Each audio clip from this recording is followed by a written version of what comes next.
Shalom, selamat pagi Bapak Ibu Saudara-saudari yang dikasihi Tuhan. Renungan harian hari ini Senin 2 November tahun 2020. Diambil dari Yosua pasal 4 ayat 1 sampai ayatnya yang ke-24. Sebelum kita mendengarkan renungan harian, mari kita berdoa terlebih dahulu. Kami siap untuk Tuhan isi. Hati, akal, dan pikiran kami bersedia untuk mendapatkan petunjuk apa yang harus kami lakukan dalam hidup kami. Mari Tuhan berkata-kata, dalam kerendahan hati kami bersedia untuk mendengarkannya. Amin. Saya akan membaca Yosua pasal 4 ayat 21 sampai ayatnya yang ke-24 yang menjadi inti dalam renungan harian hari ini. Ayat 21, dan berkatalah ia kepada orang Israel demikian, apabila di kemudian hari anak-anakmu bertanya kepada ayahnya, apakah arti batu-batu ini?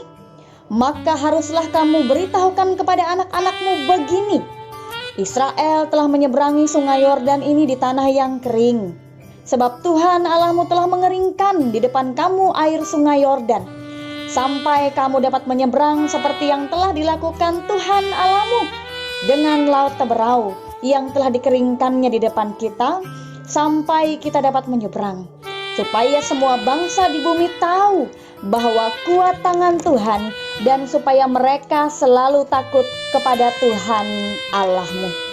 Bapak, Ibu, saudara-saudari yang terkasih, setelah Musa meninggal, Yosua diserahkan tugas untuk memimpin bangsa Israel. Yosua dan bangsa Israel masuk tanah Kanaan. Ini tugas yang tidak mudah, tetapi Tuhan selalu memberikan penghiburan kepada Yosua.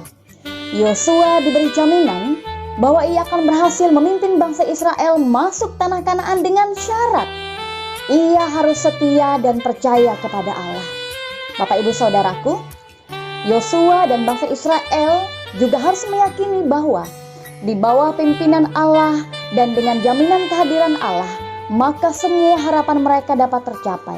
Artinya, keselamatan bangsa Israel dalam perjalanan bukan berdasarkan pada kekuatan mereka, tetapi karena percaya dengan tidak ragu akan pertolongan Allah.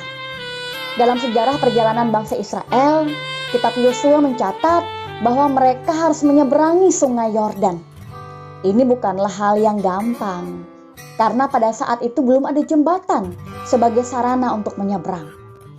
Di dalam Yosua pasal 3 ayat 1 sampai 17 mencatat bahwa bangsa Israel dapat menyeberangi sungai Yordan dengan aman dan luar biasa, karena mereka mengikuti semua perintah Allah dengan setia melalui perantaraan Yosua. Maka ketika menyeberangi sungai Yordan, tabut perjanjian diusung di depan bangsa Israel, dan sungguh ajaib, sungai Yordan pun terbelah. Orang Israel menyeberangi sungai Yordan adalah perbuatan yang lahir dari kepercayaan bahwa Allah akan menolong. Tabut perjanjian diusung di depan bangsa Israel ketika menyeberangi sungai Yordan adalah lambang kehadiran Allah dalam perjalanan mereka. Peristiwa sungai Yordan terbelah menjadi daratan yang kering, sehingga bangsa Israel bisa berjalan di tengah-tengah sungai untuk sampai ke seberang. Peristiwa ini sama ketika bangsa Israel menyeberangi laut Teberau di bawah pimpinan Musa. Laut Teberau terbelah. Peristiwa ajaib itu harus diingat.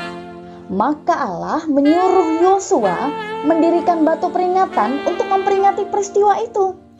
2 tugu peringatan didirikan.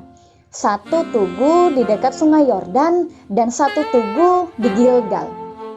Yosua membuat tanda peringatan bersama 12 orang dari masing-masing suku. Batu diambil dari dalam sungai Yordan dan disusun di tepi sungai, di tempat di mana mereka menyeberang. Hal ini sebagai tanda dan saksi bagi kekuasaan Allah yang membawa umatnya dengan cara yang ajaib dan luar biasa. Mustahil bagi dunia, namun terjadi. Dan ini seharusnya menyadarkan tiap-tiap orang Israel dari generasi ke generasi yang baru tentang campur tangan Allah dalam kehidupan mereka. Bapak, Ibu, Saudara, ada 2 hal yang perlu kita renungkan. Hal yang pertama, di dalam hidup tanpa kita sadari, banyak mujizat sebenarnya dan banyak keajaiban yang Tuhan sudah berikan dan akan terus diberikannya kepada kita. Itu diantaranya adalah napas hidup, hari baru, serta damai sejahtera di hati di tengah situasi hidup yang semakin berat, seperti pandemi COVID-19 yang masih melanda kita saat ini. Napas hidup, hari baru, dan damai sejahtera ini harusnya mengingatkan kita akan tersedianya pertolongan tangan Tuhan yang selalu menyertai perjalanan hidup kita. Ini hanyalah awal dari banyak pertolongan Tuhan. Saat kita setia, percaya, dan hanya berpaut pada Tuhan di sepanjang hari di hidup kita, maka apa yang kita harapkan itu bisa terjadi. Dan jangan hilang asa saat harapan kita tidak terjadi. Tuhan tidak akan pernah meninggalkan kita. Dia akan selalu menolong kita untuk mampu sampai di akhir perjalanan hidup kita yang penuh kemenangan, tentunya bersama dengan Tuhan. Dan hal yang kedua, ceritakan melalui pengajaran firman Tuhan akan kekuatan tangan Tuhan kepada anak-anak kita, kepada keturunan-keturunan kita, generasi baru gereja kita, supaya mereka hidup selalu takut akan Tuhan. Dan saksikan itu melalui tindakan nyata hidup kita. Demikian renungan harian hari ini. Amin. Untuk renungan firman Tuhan, tangan Tuhan yang kuat akan selalu menolong kita. Salam damai sejahtera dan salam sehat.